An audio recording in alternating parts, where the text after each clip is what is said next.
Okay, good afternoon, September 27. September 27, Sabado, no? This analysis will be my trading plan for Monday, and I decided to start my analysis on the technical basis. Top-down analysis starting from monthly. So, monthly, ayan, makikita natin the candlestick for the month of September as of now is very strong bullish.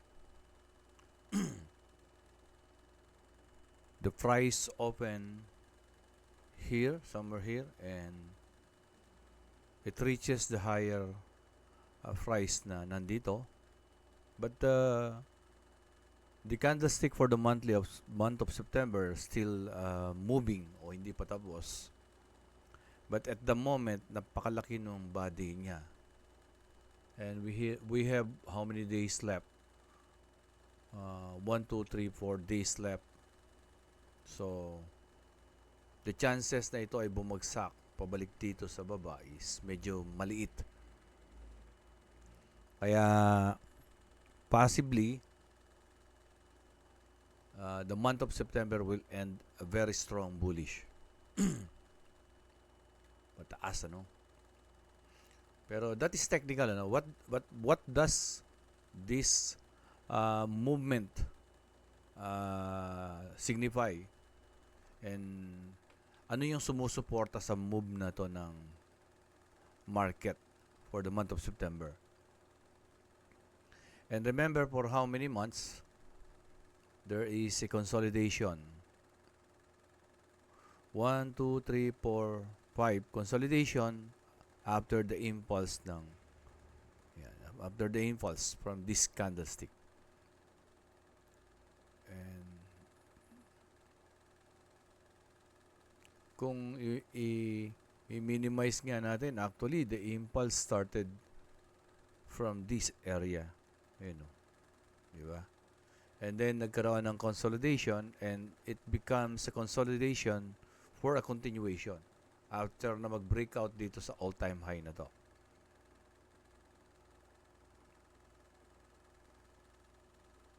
And kung kukunin natin yung consolidation na yan from this month, let's say maglalagay tayo ng box. Yan.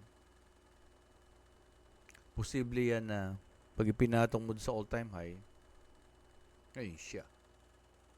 So, and remember, our trading central is giving us idea that the price will reach 4,400. Later, we will go to trading central. Kaya lang, the market will not move na parang diretso lang. Inside a monthly candlestick, pupunta ka ng lower time frame, may mga movement siya na. Kaya ganun. Yan. Tapos biglang magbe-break dito, then babalik uli. Kung saan siya nag-break. Yan. Para i-retest kung saan siya nag-break out. But there are criterias for the breakout, And there are reasons kung bakit niya binabalikan niya mga yan, Yun yung common term like the fair value gap. And what does fair value gap mean? The fair value gap means unfulfilled orders. Orders nino, the institution. Kaya ba punta rin tayo sa COT. So after the technicals, we will go to fundamentals para malaman natin ano yung mga sumusuporta sa movement na to. And we will go to COT or sentiment of those non-commercial. Ano yung mga intention nila. So that we will not be relying on the technical aspect only when we do tradings. But there's one problem for the beginners, especially if you have a smaller capital. But at least, we slowly came to the realization ano yung pinagkaiba ng mga institution and then the mga retailers na malilitang capitals and paano ang gagawin natin para makapag-join tayo sa market na hindi naman parang tayo yung nagiging pinanggagalingan ng profit nila. Okay? That's why I'm really encouraging you to watch the canvas. If you really wanted to learn in Forex and you are not ready to para mag-aral, gano'n, nilagay na natin lahat doon sa canvas ang mga, yung pinaka-importante lang. I am really suggesting everyone na balikan yung canvas. So that pag nagko-consolidate tayo na ganito, masusundan nyo. Again, going back, yon after this, yan, from this impulse move, yan, this is your sell side liquidity and this is the buy side liquidity, and somehow this is a consolidation for a continuation. Now the price breaks from this all-time high on a monthly basis. Pag na-sustain niya to until September 30, this is a good breakout. When you say a good breakout, the body of the candlestick should be at least more than 50% from where it breaks out. At kung makikita nyo, this is more than 50%. Okay? And kung maobserbahan nyo yung gold, may mga time na sobrang lakas ng pag-angat niya, hindi niya binabalikan yung mga fair value gap. Katulad dito, hindi niya binalikan yan. May mga time na ganyan. So, kaya we have to react kung ano yung pinakikita ng market. And if this is the consolidation, ilalagay natin yon, papatong natin sa all-time high, ayun yung all-time high, mapapansin nyo, even the trading central gives us the idea na yung price pwede makarating sa 4,400.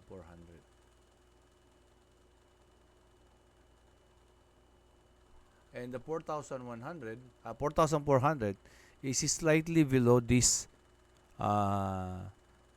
box, the blue box. So, ibig sabihin, medyo mas conservative siya. Kung umangat man yung price, mas inaasahan niyang tatamaan kaysa ilalagay mo yung price mo dito above. So, medyo mas conservative yung trading central. And that is trading central, ano? The trading central are the charts of some or more expert than the retail traders.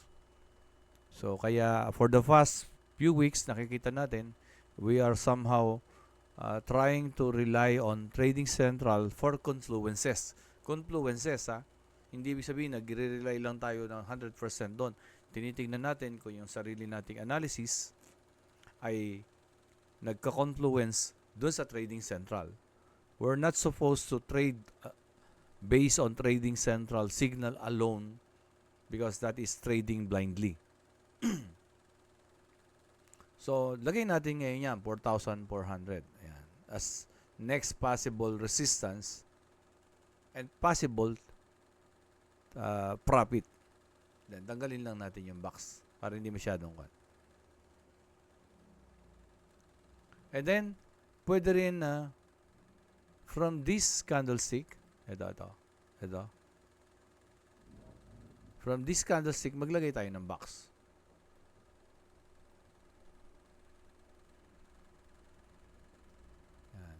Then, ipatong ulit natin. Ayan. Papansinin nyo, again, from Trading Central again, nagbigay sila ng possible TP1. And looking at our box now, mapapansin nyo, another conservative TP below this box. So, medyo na-align tayo sa Trading Central na binibigay niya mga TP or resistance for TP. Yan, tanggalin muna natin to. Yan. And another consolidation to. This is the weekly consolidation. Yan, weekly consolidation. Pag pinatong mo yan doon, ayun siya.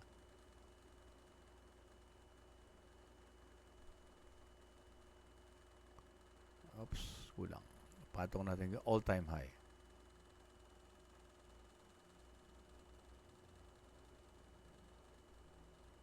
So, ayan. So, again, another possible TP. Which is na-hit yung TP na yan. Ayan, 3786. Not possible. Na-hit yan. Na-hit yung TP na yan. Ayan. Okay, tanggalin natin yung box. So, we have these lines as our possible resistance sa future. And ano ba yung future ng XAU-USD? Looking at this candlestick, parang lumalabas talaga, the bullish order flow is being sustained based on the economic data releases on the Forex Factory. Economic data of what? US. So, yun lang naman yung masyado nating tinututukan because we are trading, mostly of our trades are gold. So, I encourage everyone to learn the Forex Factory and economic data of the USD. Kasi kung dadamihan nyo yung mga inyong aaralin, baka mas malito kayo. Ako nalilito. Ako nalilito pa rin. Admittedly. Then, from monthly, we establish all those resistances. We go weekly. On the weekly basis, the first thing na napansin ko is merong fair value gap dito. Ayan.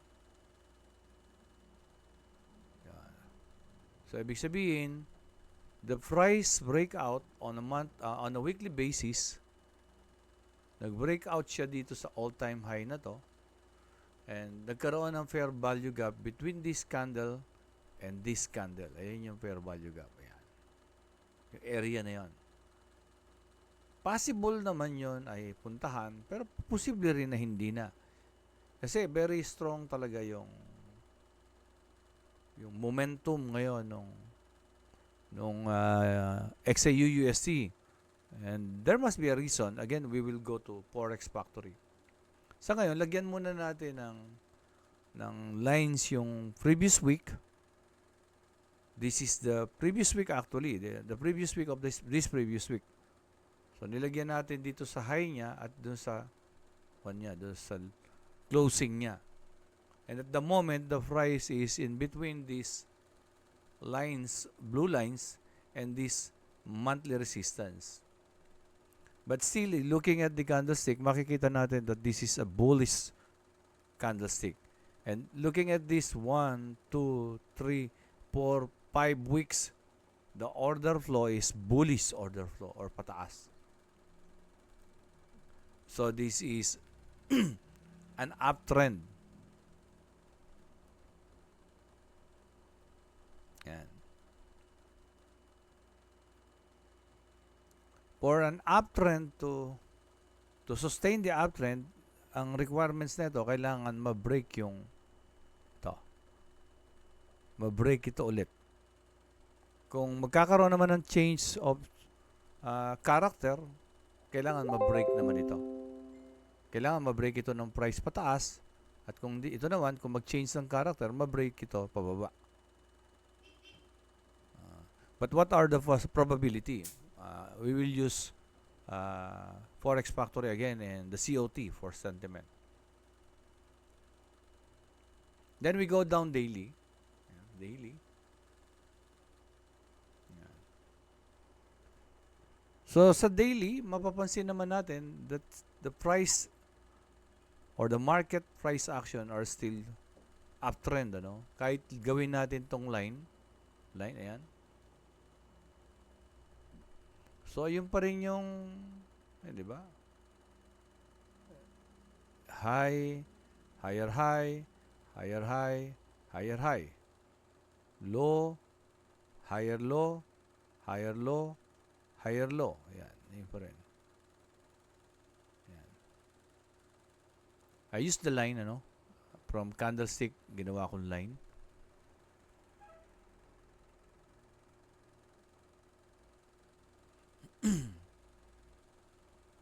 Balik natin sa candlestick. Ayan. So, the price now is in between, again, this blue line na nilagay natin sa weekly and this resistance of the monthly. So, ang tanong lang naman kasi talaga is, posible talagang butasin or bumaba.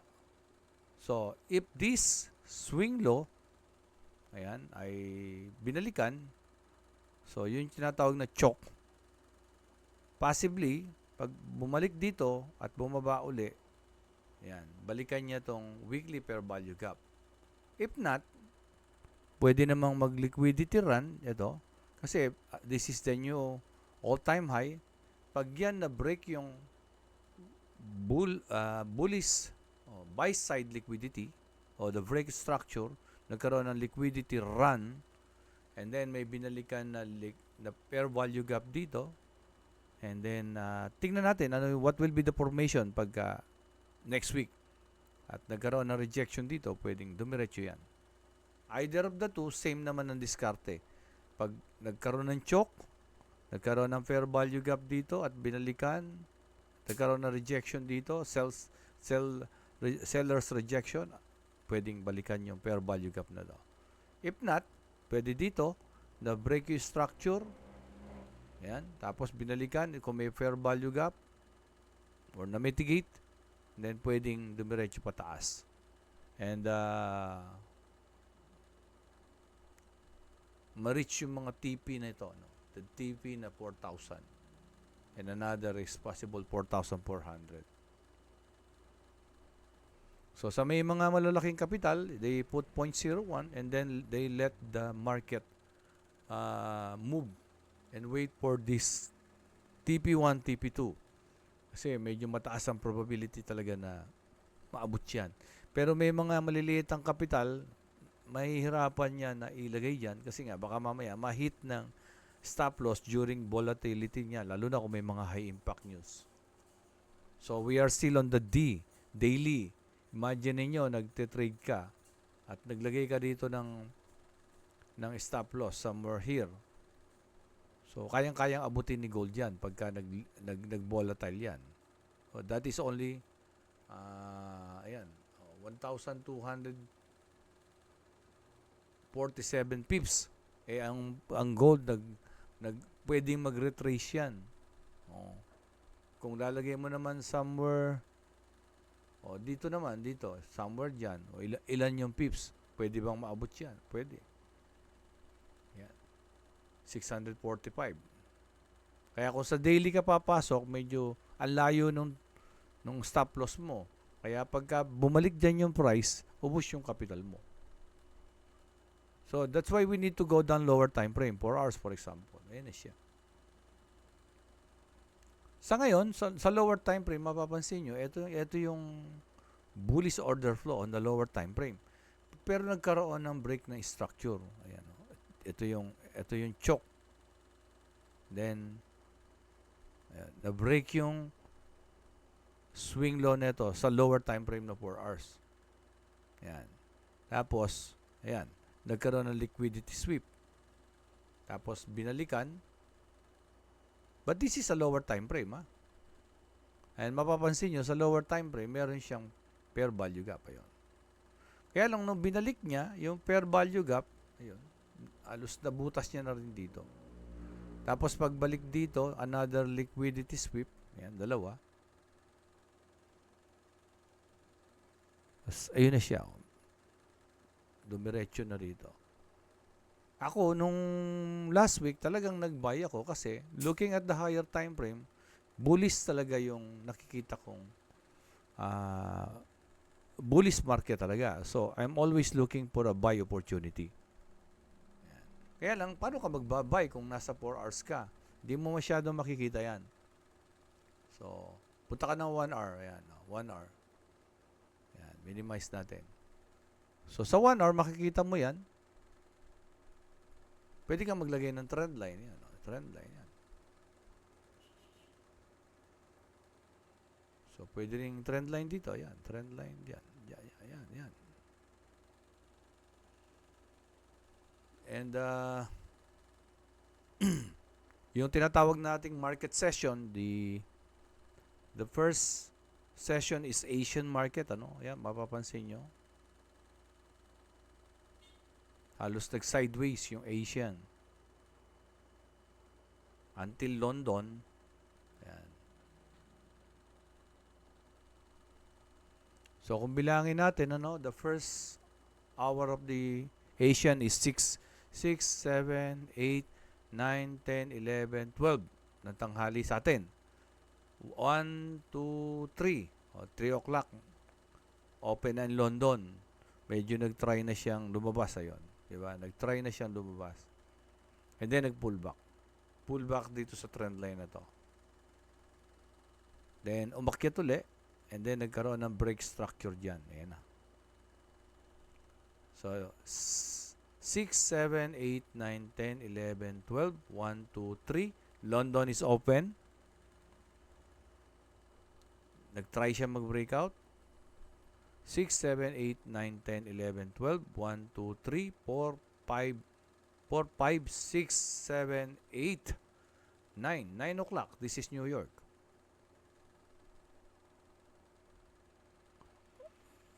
Sa mga pag-obserba ko, most of the time, ito, New York din halos to eh. Mapapansin nyo, New York, andun yung malaking movement. Subukan natin. 6, 7, 8, 9, 10, 11, 12, 1, 2, 3, 4, 5, 6, 7, 8, 9. New York. 6, 7, 8, 9, 10, 11, 12, 1, 2, 3, 4, 5, 6, 7, 8, 9. Ayun. Medyo nauna lang, pero yung malalaking movement, ayan, between London and New York. So, dito, nagkaroon ng parang sideways. Ayan, kasi nag-open dito, and then nag-close yan. This is actually a sideways. From this downtrend, this sideways gives idea that there is indecision. And then from here, ayan na. Nag-open dito, ayan. So, nag-close dito. Nag-close dito yung market. Kaya nga kung titingnan mo yan, bullish pa rin to. May rejection nga lang. Ayan. Kaya lang, bakit bumabalik?